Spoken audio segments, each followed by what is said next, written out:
Pemirsa, saat ini saya bersama dengan Ustadz Nakmodo, Ketua Pimpinan Daerah Muhammadiyah Jakarta Barat.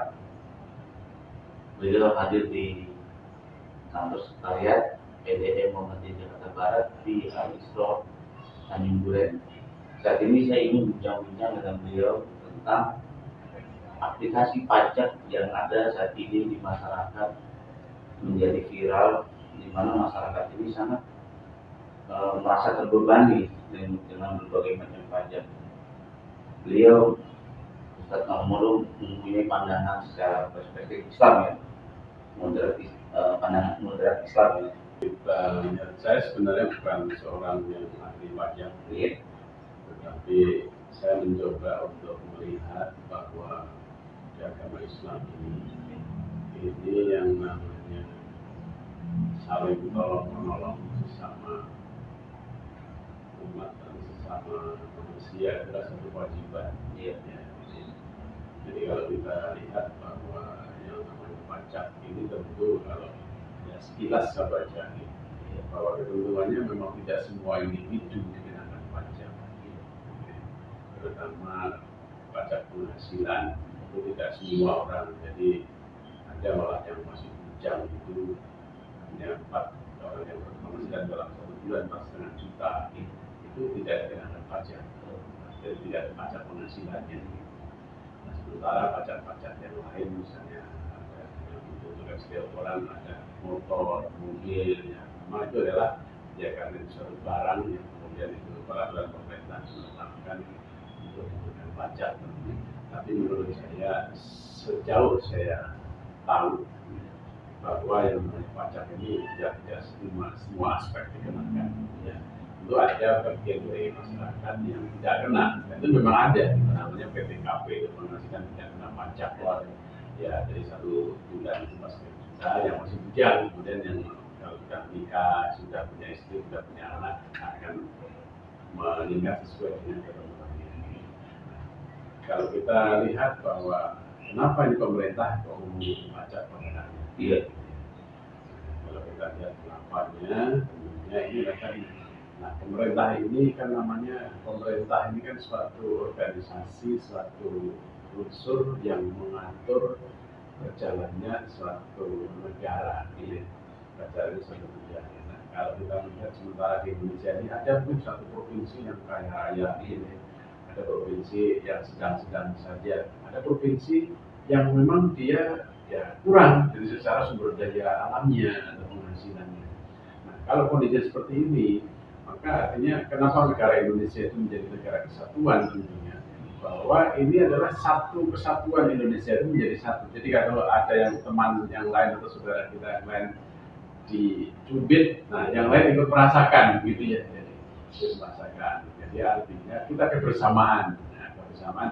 Jadi mulai daerah yang kurang coba kita bantu. Jadi makanya itulah apa yang disebut dengan Kesatuan Republik Indonesia (NKRI) itu pendiri negara kita itu sudah mempunyai konsep, sudah memandang jauh ke depan bahwa tidak semua daerah ini memiliki kemampuan yang sama kan gitu. Memang secara teori bagus kan, idealnya, tapi dalam pelaksanaannya masih daerah-daerah tertinggal banyak. Menurut Ustaz itu bagaimana? Iya.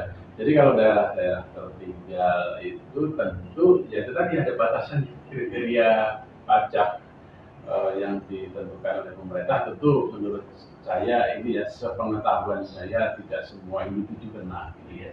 Artinya orang yang penghasilannya cuma UMKM pun tidak semuanya kena gitu kan. Ada ketentuannya, gitu, ada ketentuannya itu ya, itu bisa dilihat di peraturan. Tapi mohon maaf karena saya bukan seorang ahli pajak, barangkali saya melihat ada dari sisi bolehkah misalnya pemerintah itu memungut pajak, ya kan begitu. Tentu adalah satu hal yang dalam hukum Islam kita ini ada ayat yang Nisa 9 kan, ya ayyuhalladzina amanu atiullaha wa atiur rasul wa ulil amri kan gitu. Jadi taatlah kamu kepada Allah dan taatlah kamu kepada Rasul dan ulil amri. Nah ini taat kepada Allah ada kata taatnya, atiu di depannya. Taat kepada Rasul ada atiu di depannya. Tetapi taat kepada ulil amri tidak ada atiu. Artinya ulil amri ini tidak semata-mata atau secara mutlak harus ditaati. Sejauh itu tidak bertentangan dengan hukum Allah dan hukum Rasul, maka ulil amri ini boleh ditaati. Nah, makanya atiullah wa atiur rasul wa ulil amri. Jadi taatnya kepada Rasul ini adalah taatnya kepada ulil amri, ini juga taat kepada Rasul. Jadi kalau bertentangan tentu saja tidak boleh, gitu kan? Nah, artinya pajak itu memang tidak diatur secara nas gitu di dalam Al-Quran maupun di dalam hadis. Tetapi karena ini adalah merupakan ijtihad daripada ulama, maka pemerintah atau negara ini yang mengatur umat untuk membiayai pembangunan negara tentu kan punya sumber dana. Nah, sumber dana yang ada itu dari mana? Salah satu di antaranya adalah sumber dana dari pajak. Gitu ya. Sementara ada sumber-sumber dana yang lain, sebenarnya kita di negara kita sekarang ini masih paling besar adalah dari pajak. Nah, tentu ini adalah satu hal yang kita lihat secara filosofinya dulu, pemungutannya ya. Artinya jangan sampai kita melihat sesuatu ini kemudian ini nggak boleh karena ini gitu ya. Nah, maksud saya bahwa yang namanya pajak ini secara prinsip ini adalah bukan untuk secara bersama-sama.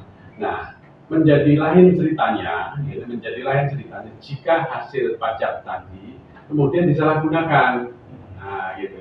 Misalnya korupsi secara membagi buta, gitu kan, tidak amanah, gitu. Kemudian dilakukan untuk perbuatan maksiat. Nah, itu berbeda ceritanya. Jadi ini bukan masalah daripada pajaknya, apakah boleh atau tidak dipajaknya. Secara Islam kita membolehkan memungut pajak untuk pembangunan, tetapi jika itu digunakan untuk kegiatan yang maksiat, yang menyengsarakan rakyat dirinya, nah tentu ini adalah menjadi yang tidak bisa dikatakan bahwa itu hukumnya tidak boleh gitu ya. Tetapi ini adalah bahwa pajak ini diperbolehkan sejauh kan. Tapi kalau digunakan itu tentu bukan berarti pajaknya harus dihabisi, bukan berarti hukumnya berubah nih pajaknya.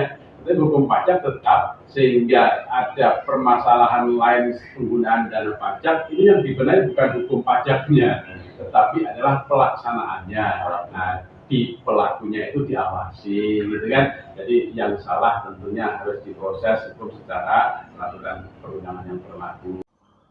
Klik like, subscribe, komen, dan share.